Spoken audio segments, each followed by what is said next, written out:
എന്നാൽ ശബരിമല കൊടിമരം പുനഃപ്രതിഷ്ഠ കൂടുതൽ പേരിൽ നിന്ന് മൊഴിയെടുത്തിരിക്കുകയാണ്. പ്രത്യേക അന്വേഷണ സംഘം കൊടിമരത്തിന്റെ നിർമ്മാണം നടത്തിയ അനന്തൻ ആചാരിയിൽ നിന്ന് മൊഴിയെടുത്തിട്ടുണ്ട്.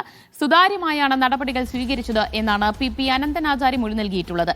ദേവസ്വം ഉദ്യോഗസ്ഥരുടെ മൊഴിയും രേഖപ്പെടുത്തി. സുരേഷ് ഗോപിയുടെയും മോഹൻലാലിന്റെയും മൊഴി ഉടൻ രേഖപ്പെടുത്തും. അതേസമയം സ്വർണ്ണക്കൊള്ളക്കേസിൽ അന്വേഷണ പുരോഗതി റിപ്പോർട്ട് SIT ഇന്ന് ഹൈക്കോടതിയിൽ സമർപ്പിക്കും. കേസിലെ പ്രതിയെ പത്മകുമാറിന്റെ ജാമ്യ ഹർജി വിജിലൻസ് കോടതി ഇന്ന് പരിഗണിക്കുന്നുണ്ട്.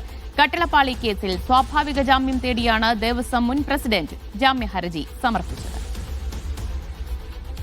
സിജോ വി ജോൺ വിവരങ്ങൾ നൽകും. സിജോ, ഈ കൊടിമരം പുനഃപ്രതിഷ്ഠിച്ചതുമായി ബന്ധപ്പെട്ട ഒരു കേസെടുത്ത് അന്വേഷണം നടത്തേണ്ടതുണ്ട് എന്ന് തന്നെയാണ് ഒരു പ്രാഥമിക വിലയിരുത്തൽ ഉണ്ടായിട്ടുള്ളത്. ആരിൽ നിന്നൊക്കെയാണ് ഇനിയും മൊഴിയെടുക്കാനുള്ളത്?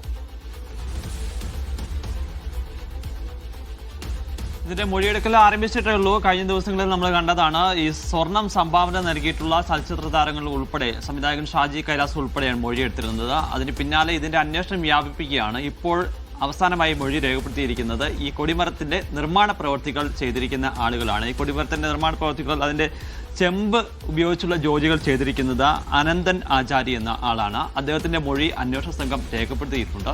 ഇത് സുതാര്യമായിട്ടാണ് ഇതിന്റെ നടപടിക്രമങ്ങൾ നടത്തിയിരിക്കുന്നത് എന്നുള്ളതാണ് അദ്ദേഹം നൽകിയിരിക്കുന്ന മൊഴി.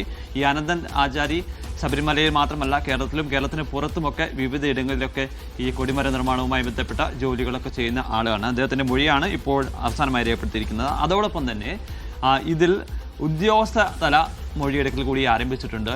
ഇത് ഈ കൊടിമര നിർമ്മാണത്തിന് വേണ്ടിയിട്ട് ദേവസ്വം ബോർഡ് ചുമതലപ്പെടുത്തിയിരുന്നത് അന്നത്തെ തിരുവാഭരണ കമ്മീഷണറുടെ ഓഫീസിലെ സൂപ്രണ്ടന്റായിരുന്ന അജിത് കുമാറിനെയാണ്. അജിത് കുമാറാണ് ഈ വരവ് ചെലവ് കണക്ക് സംബന്ധിച്ച വിവരങ്ങളൊക്കെ പരിശോധിക്കുകയും അത് ഈ അഭിഭാഷക കമ്മീഷനും അതോടൊപ്പം തന്നെ ഹൈക്കോടതിക്കൊക്കെ കൈമാറുകയും ചെയ്തിരുന്നത്. അയാളിൽ നിന്നും ഈ വിവരങ്ങൾ തേടിയിട്ടുണ്ട്. ഈ എത്തിയിരിക്കുന്ന സ്വർണം അതോടൊപ്പം തന്നെ മറ്റു പണം, ഇതിന്റെ നിർമ്മാണ ചെലവ് എങ്ങനെയാണെന്നുള്ളത് സംബന്ധിച്ച് വിശദമായ വിവരങ്ങളും അന്വേഷണ സംഘം ചോദിച്ചറിഞ്ഞിട്ടുണ്ട്. ഇനി പ്രധാനപ്പെട്ട ആളുകൾ എന്ന് പറയുന്നത് ഈ സ്വർണം നൽകിയിരിക്കുന്ന ആളുകളിൽ സുരേഷ് ഗോപിയും അതോടൊപ്പം തന്നെ മോഹൻലാലുമാണ്. ഇരുവരെയും അന്വേഷണ സംഘം കോൺടാക്ട് ചെയ്തിട്ടുണ്ട്.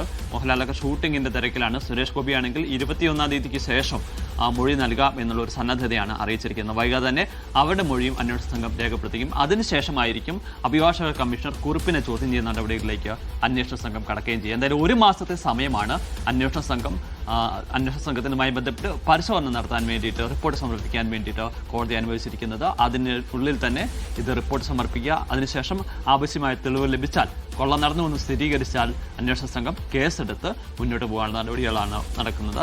അതോടൊപ്പം തന്നെ മറ്റൊരു പ്രധാനപ്പെട്ട കാര്യം, ഇതുമായി ബന്ധപ്പെട്ട് വിജിലൻസ് ശബരിമല സന്നിധാനത്തെത്തിയിട്ടുണ്ട്. അവിടുത്തെ ദേവസ്വം ബോർഡിൽ നിന്ന് ഓഫീസിൽ നിന്ന് രേഖകളും പിടിച്ചെടുക്കുകയും ചെയ്തിട്ടുണ്ട്. ഈ കൊടിമരത്തിന്റെ ചിത്രങ്ങൾ ഉൾപ്പെടെയാണ് അവർ ശേഖരിക്കുകയും ചെയ്തത്.